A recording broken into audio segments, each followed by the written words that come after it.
This is the Cervélo Caledonia 5 Ultegra Di2 that costs £5,799. It launched back in the summer of 2020. I've been riding it for 7 months. Here is my long-term review.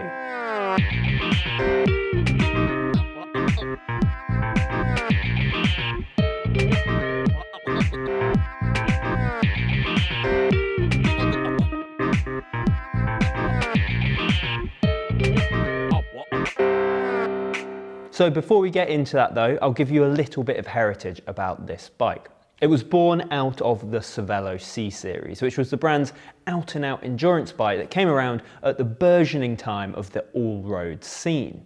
Cut to now, and the C series has faded away, and what remains is this, the Cervélo Caledonia 5. Ultimately, this is an endurance bike, but Cervélo were really keen to point out that it was a performance-orientated one. After all, that brand does have its heritage in racing. Now, you may look at this bike and you go, well, hang on a minute, it looks just like a Cervélo S3. And you wouldn't be wrong, and that's because Cervélo have used their tube library, which is a library of tried and tested tubing shapes to build this bike. And for that reason, the head tube and the fork look just like they look on the Cervélo S3. And that's because the brand knows that it is an aerodynamic shape, and you can see that it's really sculpted, and there's this lovely integration between the two just here. Likewise, if you move down to the bottom bracket, it's massive, and that is a classic Cervélo move. They've always been a believer in building up that big beefy bottom bracket, and that's exactly what they've done on the Caledonia. Now, when I spoke to Cervélo about this bike way back in the summer of 2020, they said, well, it wouldn't be Cervélo if it didn't feature aerodynamics in some way. Cervélo has racing bikes. They have the aerodynamic S5, they've got the climbing bike that is the R5, but this, the Caledonia, is also meant to be comfortable. Now, to do that, they have tweaked the frame of this bike, specifically the carbon fiber.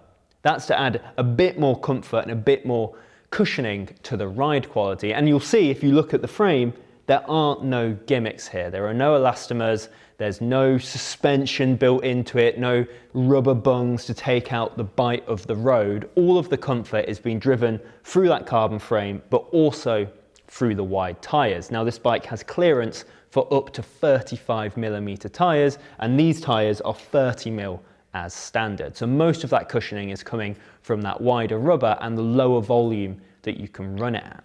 Now, that might sound a little traditional because you think of an endurance bike and you maybe think of Specialized's Wheelbase Future Shock, for example, or the Trek Domane ISOspeed that lives underneath here. But it's not an oversight by the brand because it works really well. And this bike is comfortable without adding any of the weight that a gimmick might add or any of the sort of difficulty and fine tuning that you might get from having to, use ISOspeed or sort of sort out your Future Shock. It's a very stripped back way of creating a comfortable bike, and I found it to work really well. So this bike sits in the middle of the Espero, which is the brand's gravel bike, and the R and S series, which are the brand's out and out racing bikes. Now, stiffness is very difficult to quantify when out on the road, but I didn't find this bike shy of any type of efforts. It certainly didn't feel sluggish when I was putting, a hard effort through the frame. The frame feels very responsive and like a performance carbon frame. If there was any sort of sluggishness, that came from probably the specific tyres that are on this bike, but that's something I'll come back to a little later on. What Cervélo have developed here is a frame that blends the two disciplines really well, and it's the type of frame that's not going to feel like you're lacking in either area should your usual run out with your mates get a little bit spicy. The Caledonia is a premium carbon fiber frame. It's not going to let you down when you want to put the power through it, but it's also comfortable, and the other components on this bike make that work for those longer all-day adventures that you might have.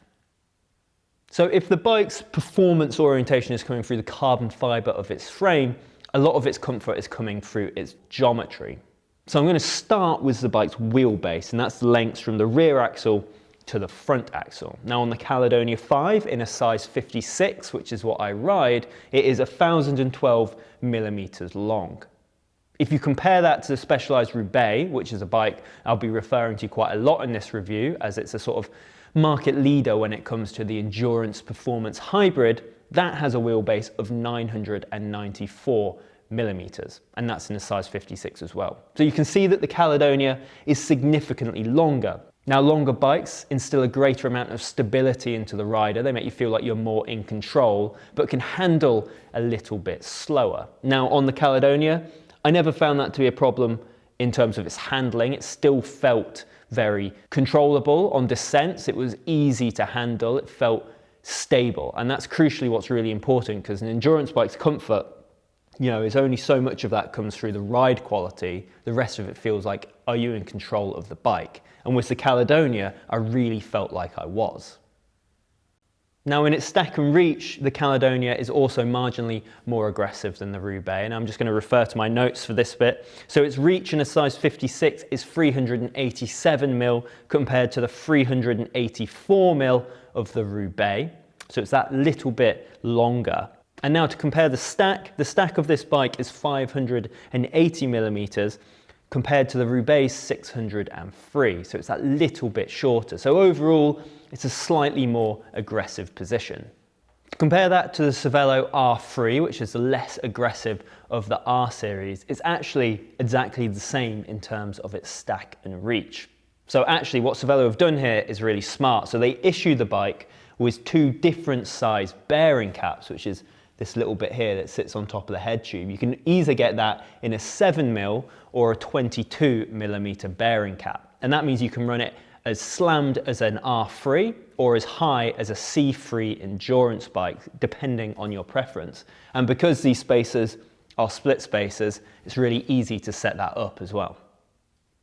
So moving on to the specification, I'm actually going to talk about the wheels before I talk about anything else, because for some people, Reserve might be a new name. They originally come from the sister company of Cervélo, Santa Cruz, which mountain bikers will know quite a lot about. However, Reserve are now making wheels for the road, and they're being shipped on Cervélos, and I have the Reserve 35s here, which are, as the name suggests, 35 millimeters deep. They're carbon fiber, and at that depth, they're really comfortable to ride. They don't get taken by crosswinds too much, and you don't feel exposed when you go out on blustery days.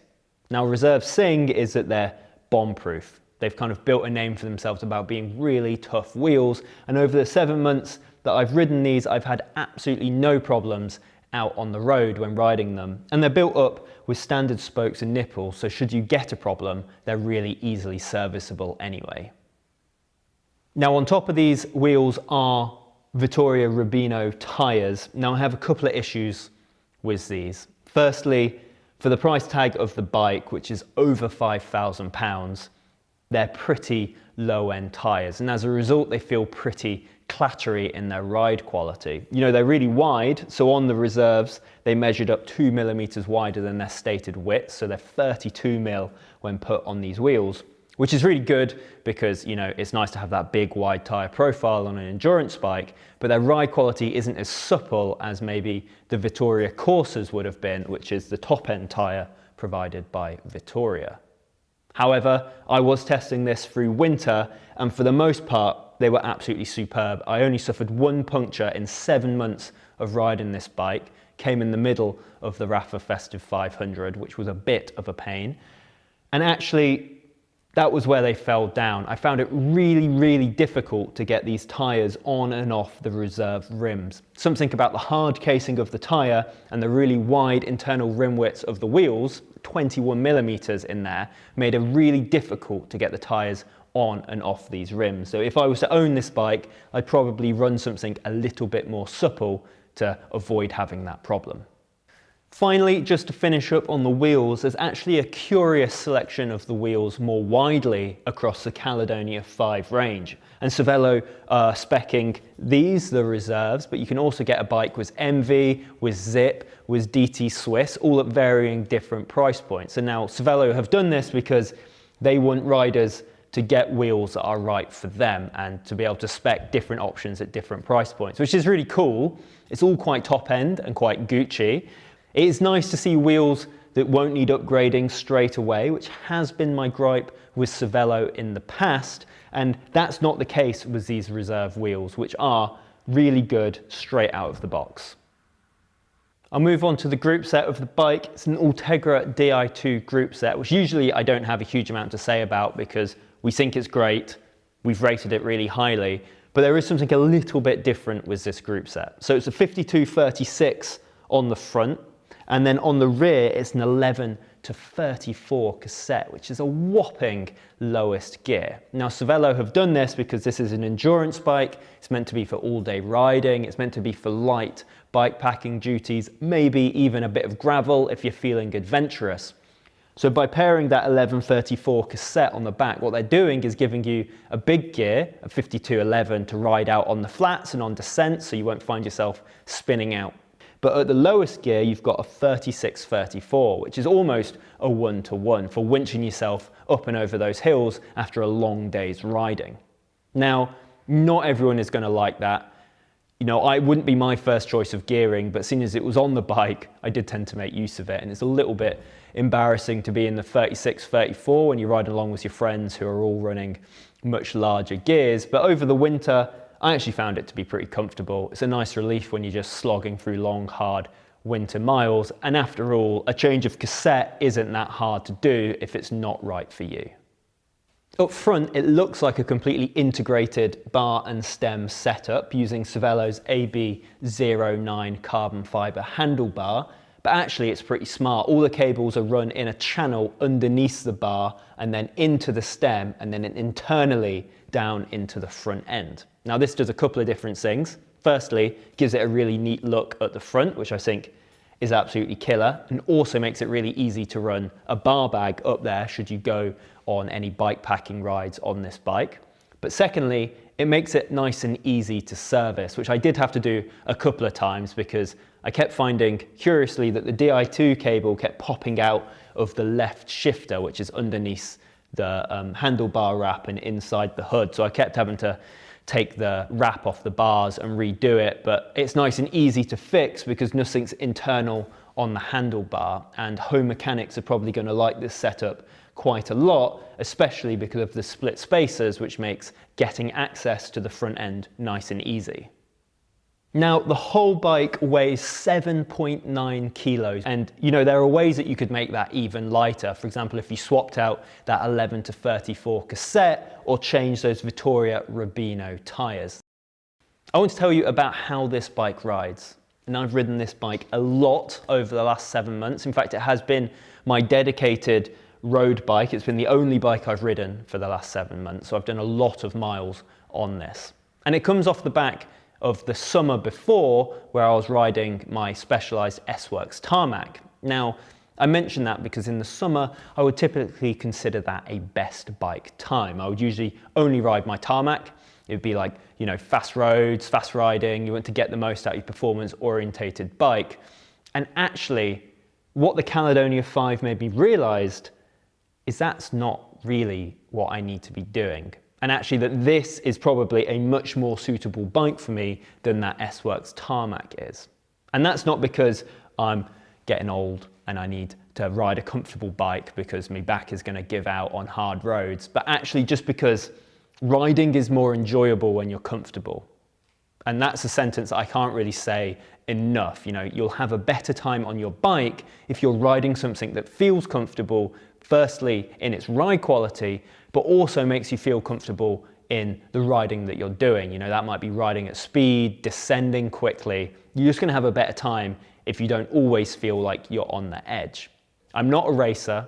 You know, I'm not performance orientated. I don't race on my bike, but what I do is set myself like a real series of challenges over the year, things I want to tick off.